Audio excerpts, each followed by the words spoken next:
इंदौर के जहरीले पानी में हुई मौत और बीजेपी के मंत्री कैलाश विजयवर्गीय का घंटा वाला बयान तो आपने सुना ही होगा। अब इस घंटा विवाद में देवास का एक सरकारी कर्मचारी सस्पेंड कर दिया गया है। बीजेपी इस कार्रवाई को सही ठहरा रही है तो वही कांग्रेस इसे तानाशाही बता रही है। लेकिन आखिर पूरा मामला क्या है, दिखाते हैं आपको खास रिपोर्ट के जरिए।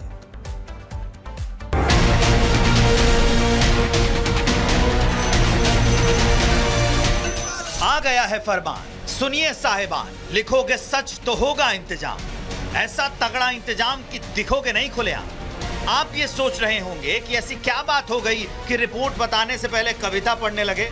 तो खबर इसी कविता से जुड़ी है जो कह रही है कि भारत जैसे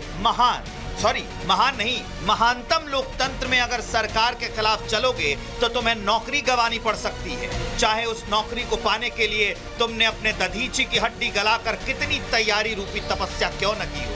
देवास के एक एसडीएम को सस्पेंड कर दिया गया है। पूरी कहानी जानी। मध्य प्रदेश के इंदौर में दूषित पानी की सप्लाई के कारण शुरू हुआ घंटा विवाद अब देवास एसडीएम के लिए मुश्किल बन गया।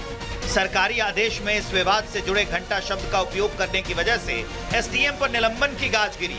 बताया जा रहा है कि कैलाश विजयवर्गीय की शिकायत के बाद यह कार्रवाई की गई है।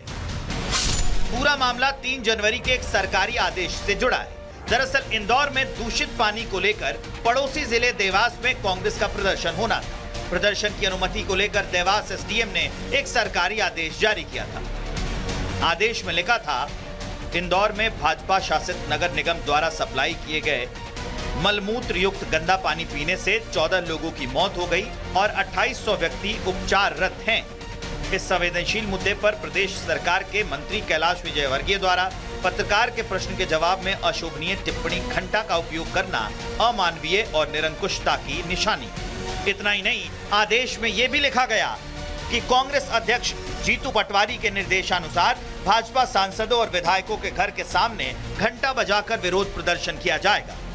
जैसे सरकारी आदेश सबके पास आया, इसकी भाषा पढ़कर सब हैरान हो गए, क्योंकि आमतौर पर सरकारी आदेशों में केवल प्रदर्शन की सूचना और ड्यूटी का जिक्र होता है। लेकिन इस आदेश में जो आंकड़े लिखे गए हैं वो सरकारी आंकड़ों से मेल नहीं खाते।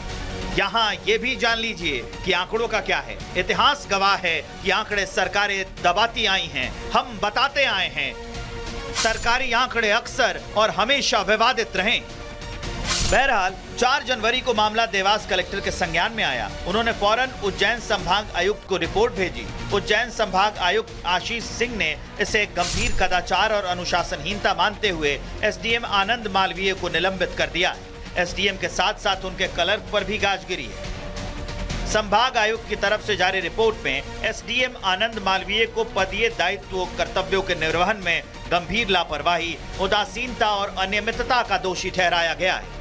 उन पर बिना परीक्षण किए अत्यंत संवेदनशील मुद्दे पर गलत आंकड़ों के साथ आदेश जारी करने का आरोप है। इसी पर सियासत भी तेज हो रही है। बीजेपी और कांग्रेस आपस में भिड़ी पड़ी। भारतीय जनता पार्टी अगर मध्य प्रदेश में सरकार नहीं चला पा रही है तो उसे सामूहिक इस्तीफा दे देना चाहिए।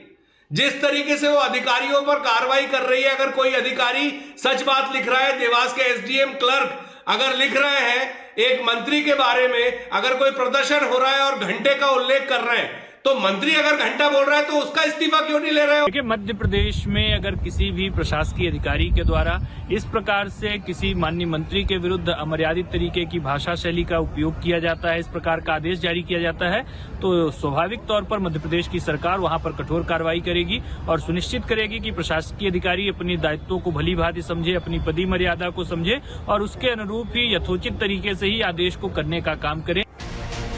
देखा आपने, सच को सच कह दो तो सियासतदानों को मिर्ची लग जाती है। लेकिन क्या ये एक स्वस्थ लोकतंत्र के लिए सही है? क्या ये रवायत सिविल सेवाओं के लिए, उनके अफसरों के लिए सही है? वो जैसा कहते हैं वैसा ही लिख दो, नहीं तो नौकरी पर बनाए। Bureau report, Republic Bharat.